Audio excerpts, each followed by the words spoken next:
Hopefully, everybody had a nice, happy holiday season and a happy new year to everybody. I'll first start. I know I had a teaser out there. It was starting a new role. I can since announce it here. I am the director of strategy at Brown Superstores, based in New Jersey, and we own a number of ShopRite and Fresh Grocery supermarket stores, and some other things that are going on that'll be exciting to share down the road as we get further along into the role. I'm joined by David, who you've seen before, who's the principal consultant and founder of Transforms Communication LLC. We've been having some really good chats over the last couple sessions we've had, or last three, I should say, and looking forward to diving into some more topics. And would encourage anybody who watches these, whether it be through LinkedIn or YouTube, leave some comments, post some questions. David and I have these chats as we get ready for these to try to figure out what more could we be discussing, what could we dive into deeper. So love to hear any questions, any feedback you might have if you're watching these. So David, the floor is yours. Fantastic. And again, congratulations, Jason. That's thank you. Well deserved. I love to see my alums in leadership roles where they can really make a social impact. And that is good for everyone concerned. And I've had a lot of fun with our conversations, a lot of good feedback, and look forward to more.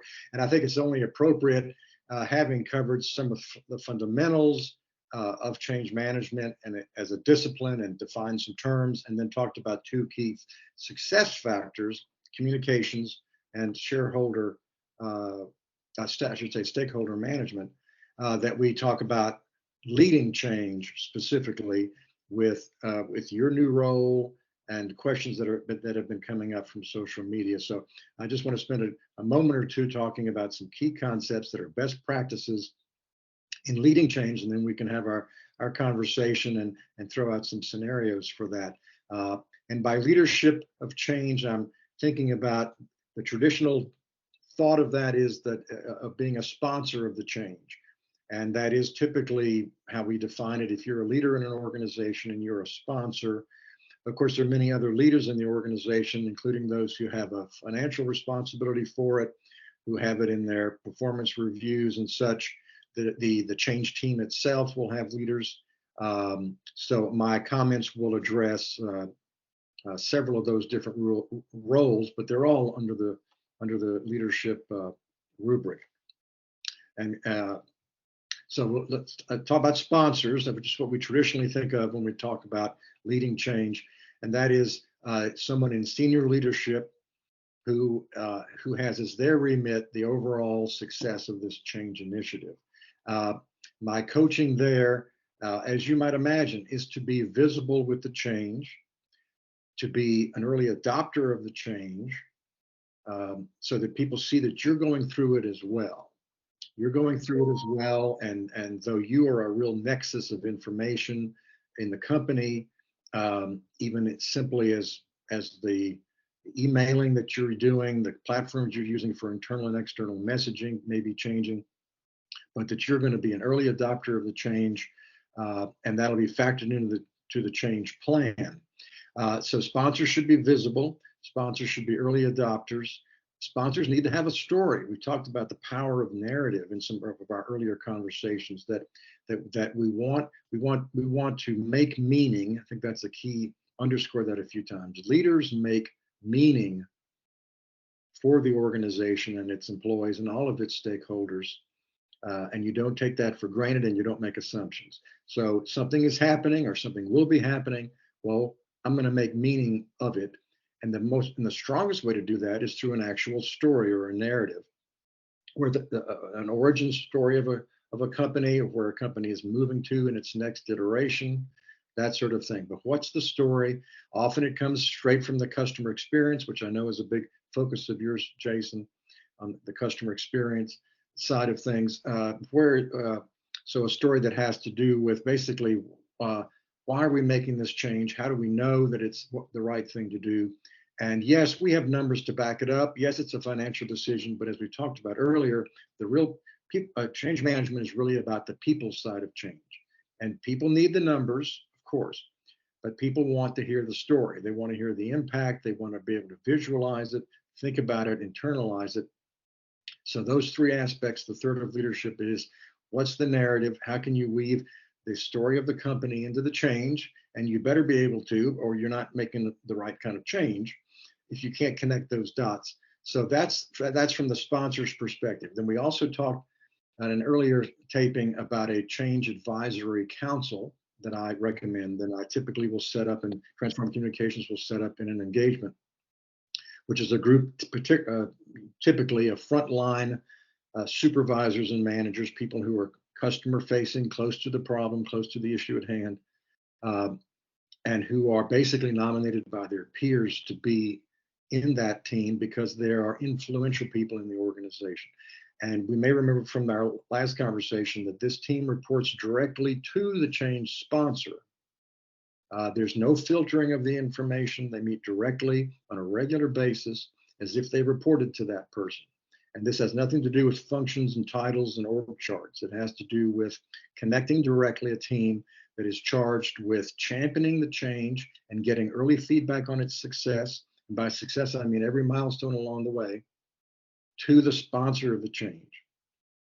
So if that leader has set up that kind of a change council, which is separate from the project team or the change management team itself, then that is a great foundation. The other leaders we mentioned are all sponsors in their own way. They're all championing of it in their own way.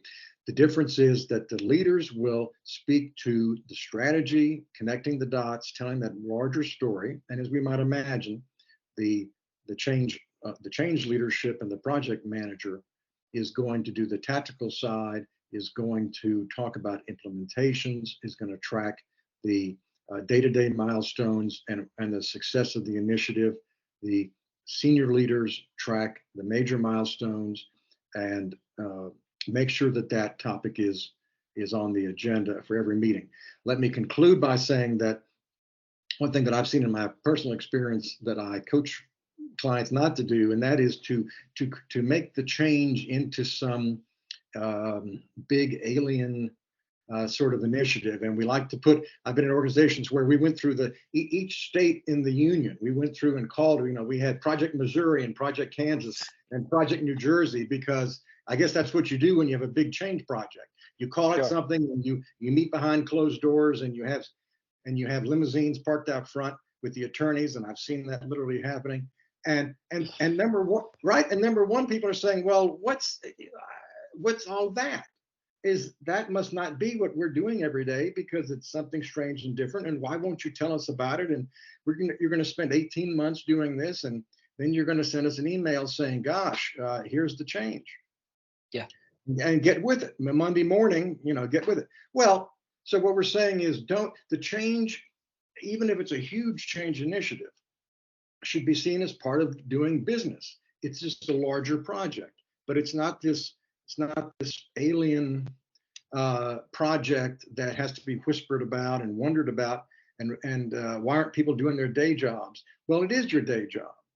It's your day job to take a company from A to B and make changes along the way. So it may not sound impactful to say it that way, but it really is true. If you make it this big different thing, it will be a big different thing. It will not be integrated with your team meetings.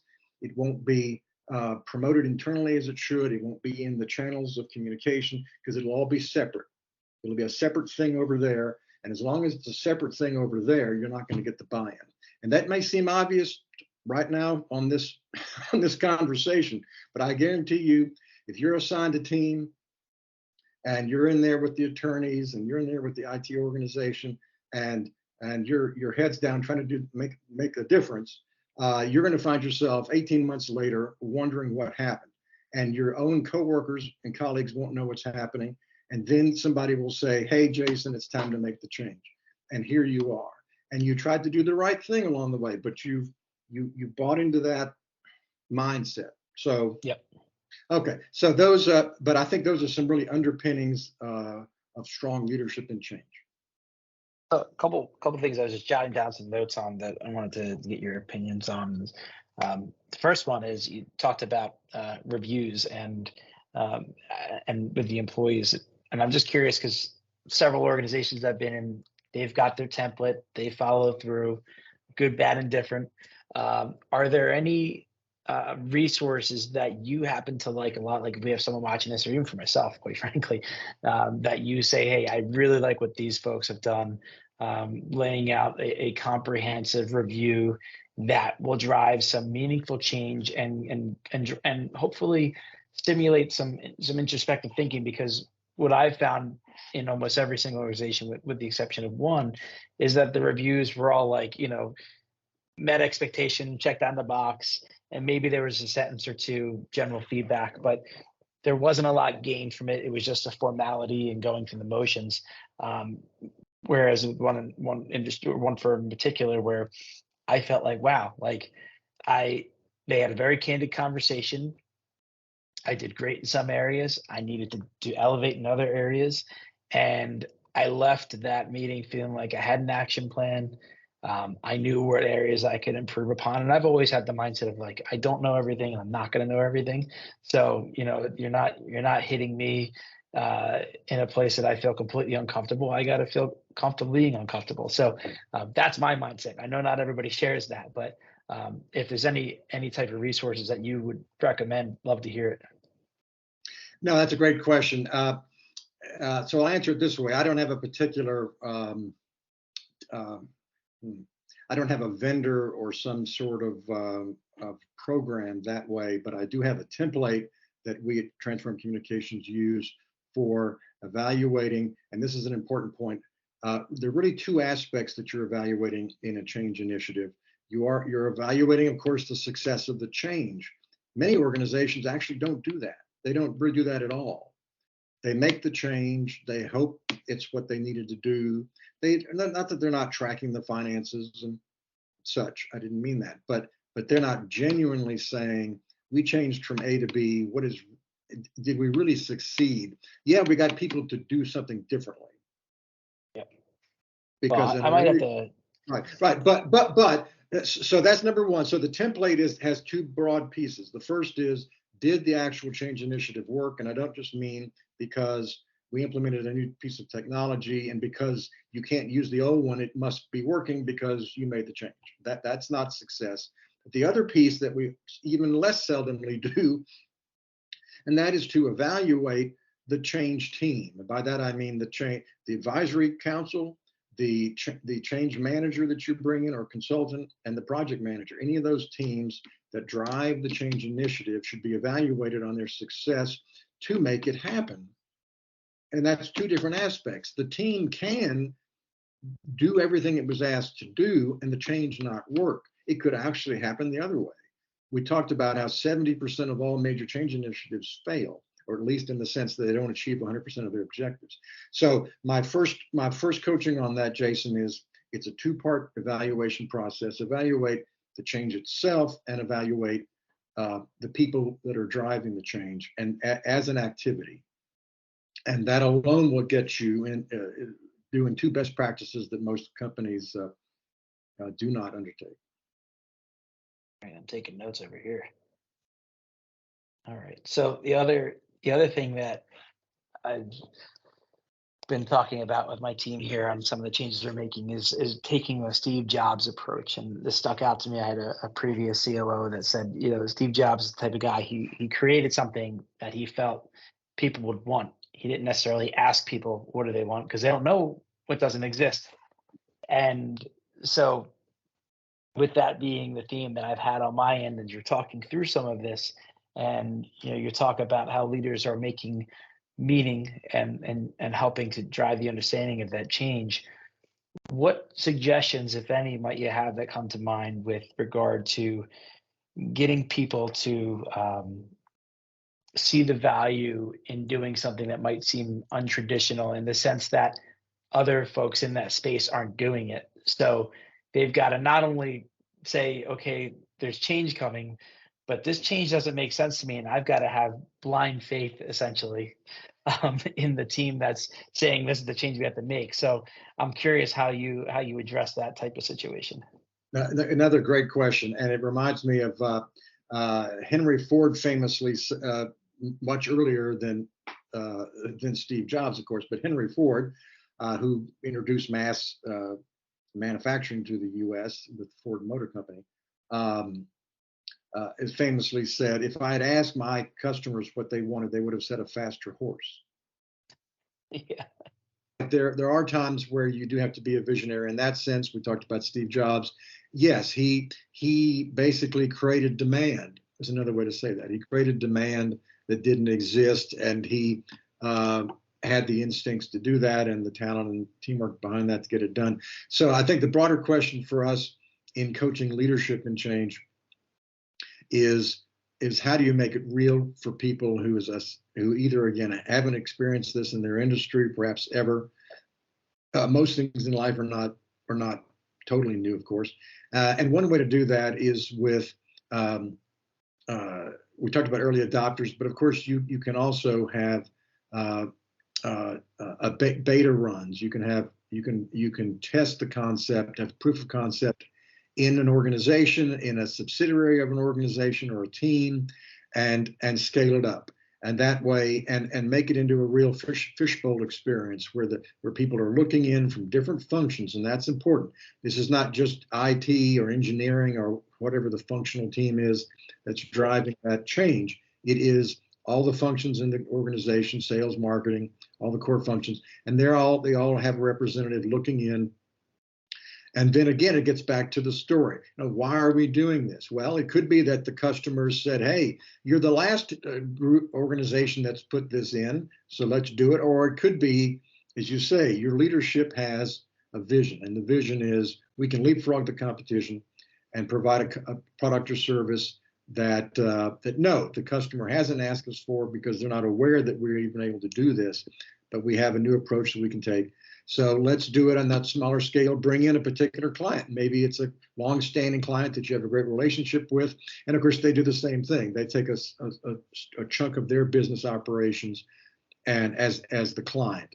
And so the risk is lower and all sides are watching that. And then, of course, you report back. You also have to be adult about it and say, you know what, this didn't really work the way we wanted it to. Or to make it work, it's going to take all this other stuff. And we're either going to commit to it or not.